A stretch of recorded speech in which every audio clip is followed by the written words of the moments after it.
हर बड़ी कामयाबी समय मांगती है दोस्तों, इसलिए धैर्य का साथ कभी ना छोड़ें। नमस्कार दोस्तों, मैं ज्योतिष आचार्य सचिन कुकरेती आपका अपने चैनल नीलकंठ ज्योतिष में हार्दिक अभिनंदन करता हूं। आज का ये ज्योतिष का कार्यक्रम तुला राशि वाले व्यक्तियों के लिए बहुत ज्यादा विशेष है, क्योंकि आप सभी के सुझाव थे, आप सभी के कमेंट्स थे किस टॉपिक पर वीडियोस लेकर आया जाए, और काफी टाइम से सुझाव मुझे मिल रहा था। तो आज सोचा कि हम इस टॉपिक्स पर वीडियोस आपके सामने लेकर आए कि शनिदेव की ढैया समाप्त हो चुकी है तुला राशि के जीवन में। लेकिन लोगों का अभी भी प्रश्न है कि शनिदेव की ढैया समाप्त हो चुकी है, लेकिन परेशानियां अंत नहीं हो रही हैं। परेशानियां अभी भी उनके जीवन में चल रही हैं। ऐसा क्यों हो रहा है जबकि शनिदेव की ढैया समाप्त हो चुकी है? आज हम इसी में बहुत डिटेल्स में चर्चा करेंगे कि शनिदेव की ढैया समाप्त हो चुकी है, फिर भी परेशानी क्यों, इसका क्या कारण है, परेशानी कब समाप्त होगी, कब शनिदेव जीवन में एक अलग बदलाव लेकर आएंगे, पॉजिटिव परिवर्तन लेकर आएंगे, कब, और परेशानियों को दूर करने के लिए तुला राशि के जीवन में क्या अचूक उपाय आपको फॉलो करने चाहिए, यह भी हम जानेंगे। दोस्तों, यह कार्यक्रम जन्म की राशि चंद्र राशि पर आधारित है, और अगर आप मुझसे परामर्श लेना चाहते हैं तो सिर्फ चैनल के और वीडियो के डिस्क्रिप्शन में नंबर है। जो भी आपके कमेंट्स में रिप्लाई करते हैं चेक कीजिएगा, पहले वो स्कैम होते हैं। चलिए जानते हैं तुला राशि शनिदेव की ढैया समाप्त हो जाने के बाद भी आखिर दुख क्यों। आपकी राशि से शनिदेव अभी वर्तमान में, प्रेजेंट में आपके पंचम भाव, आपके फिफ्थ हाउस में ट्रांजिट कर रहे हैं।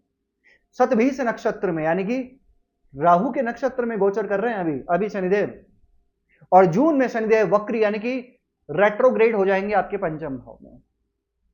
दोस्तों, सबसे पहले मैं आपको एक बात बोलना चाहता हूं, बहुत ध्यान से सुनिएगा। आपके जीवन में अभी भी दुख क्यों चल रहे हैं? सबसे पहले मैं आपको बता दूं कि एक ग्रह अकेला रिजल्ट नहीं देता, ठीक है। शनिदेव की ढैया समाप्त हो चुकी है, लेकिन आपकी जन्म कुंडली में शनिदेव की क्या स्थिति है? क्या आपकी कुंडली में शनिदेव नीच के तो नहीं है? क्या आपकी जन्म कुंडली में शनिदेव पाप प्रभाव में या फिर शत्रु के घर में जाकर तो नहीं बैठे? जनवरी से लेकर मई, यानी कि 4 महीने हो चुके हैं, शनिदेव की ढैया समाप्त हो गई है। शनिदेव शनै शनै फल देते हैं। तो एक लाइन बोली थी ना मैंने शुरुआत में कि धैर्य का साथ ना छोड़ें। कहीं ना कहीं ये शनिदेव जो आपके पंचम भाव में आए हैं, ये आपको क्या फल देंगे अभी हम जानेंगे धीरे धीरे चलकर, क्योंकि शनिदेव शनै शनै रिजल्ट देते हैं, एकदम से नहीं। आपके कहीं ना कहीं माता के स्वास्थ्य में परेशानियां चल रही थी अगर शनिदेव की ढैया में, या फिर प्रॉपर्टी से रिलेटेड, जमीन जायदाद से रिलेटेड सुख सुविधाओं में कमियां चल रही थी, आपके पारिवारिक कलेश चल रहे थे, तो मुझे बताना कमेंट करके कि शनिदेव की ढैया समाप्त हो जाने के बाद अभी तक कुछ पॉजिटिव परिवर्तन आया या फिर नहीं आया। और अगर नहीं आया तो निश्चित है कि इन 6-7 महीने के अंदर अंदर मार्च 2025 तक शनिदेव आपके पंचम भाव में है, जो कि एक पॉजिटिव परिवर्तन लेकर आएंगे। वो किन चीजों में?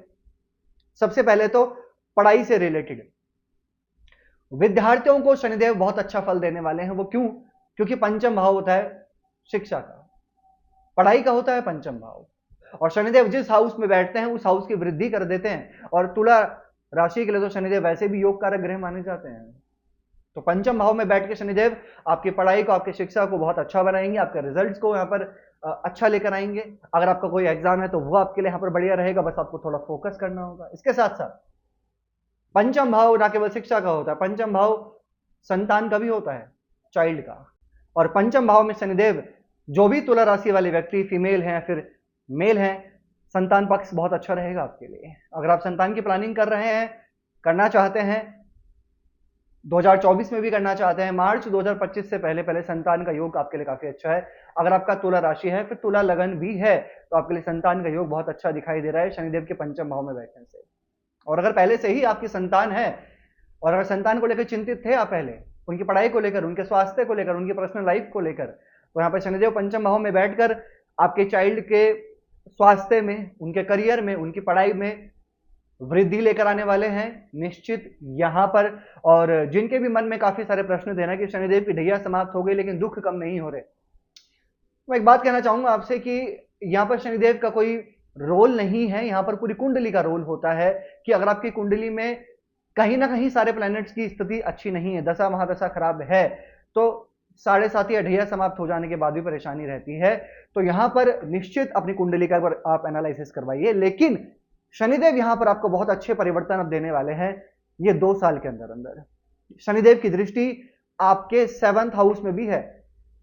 जो भी तुला राशि वाले व्यक्ति अपने विवाह को लेकर चिंतित थे कि विवाह कब होगा या फिर विवाह कब फाइनल होगा, तो यह निश्चित शनिदेव की दृष्टि 7th हाउस में पड़ने से विवाह का निश्चित योग दिख रहा है, क्योंकि क्योंकि यहां पर देवगुरु बृहस्पति भी आपके 7th हाउस में ट्रांजिट कर रहे हैं। अप्रैल 2024 से पहले पहले विवाह की बात निश्चित फाइनल देखी जा सकती है। और पंचम भाव, एक बात आपसे और कहूंगा, लव रिलेशन का भी होता है। सिर्फ जिद पर कंट्रोल करनी होगी। ये शनिदेव आपको बहुत पॉजिटिव रिजल्ट देने वाले हैं लव रिलेशन में। लव रिलेशन में कोई वृद्धि हो सकती है, या फिर जिनका कोई रिलेशन नहीं है, सिंगल है, तो उनका लव रिलेशन यहां पर बन सकता है, निश्चित बन सकता है।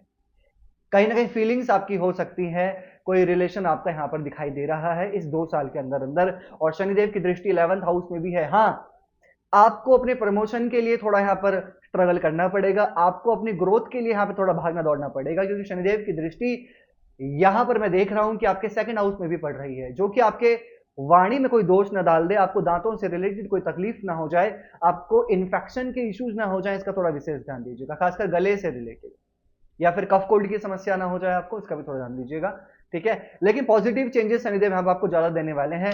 और दुख को कम करने के लिए, अपने परेशानियों को कम करने के लिए आपको क्या करना चाहिए? सबसे पहले दोस्तों, शनिदेव हो रहे हैं वक्री। अभी कुछ टाइम में शनिदेव वक्री हो रहे हैं, और कहा जाता है कि पाप ग्रह पापत्व बढ़ा देते हैं वक्री हो जाने पे। लेकिन देखा जाता है कि शनिदेव की पोजीशन आपकी कुंडली में कैसी है। अभी शनिदेव वक्री हो जाएंगे तो यहां पर पढ़ाई से रिलेटेड तो अच्छा है, यहां पर विद्यार्थियों के लिए तो बहुत अच्छा रहेगा। लेकिन हाँ, प्रेम प्यार में थोड़ा बहुत आप अपना विशेष ध्यान दीजिएगा कि कहीं किसी छोटी छोटी बातों को लेकर आर्ग्यूमेंट्स बहुत ज्यादा बढ़ ना जाए, इसका थोड़ा ध्यान दीजिएगा। क्या उपाय करने चाहिए परेशानियों को खत्म करने के लिए? अचूक उपाय। सबसे पहले शनिदेव का बीज मंत्र तो फॉलो करें आप रोजाना। ओम प्राम प्रीम प्रोम स शनिश्चराय नमः 108 बार सूर्यास्त हो जाने के बाद रोजाना। इसके साथ में हनुमान चालीसा का पाठ निरंतर फॉलो करें। इसके साथ शुक्र देव का भी बीज मंत्र करें, ओम द्राम दिरिम द्रोम स शुक्राय नमः 108 बार रोजाना। और जितना हो सके महादेव को प्रसन्न करें, बहुत अच्छा रहेगा। कैसे लगे आपको वीडियो? लाइक कीजिएगा, शेयर कीजिएगा, बने रहेगा हमारे साथ में। धन्यवाद।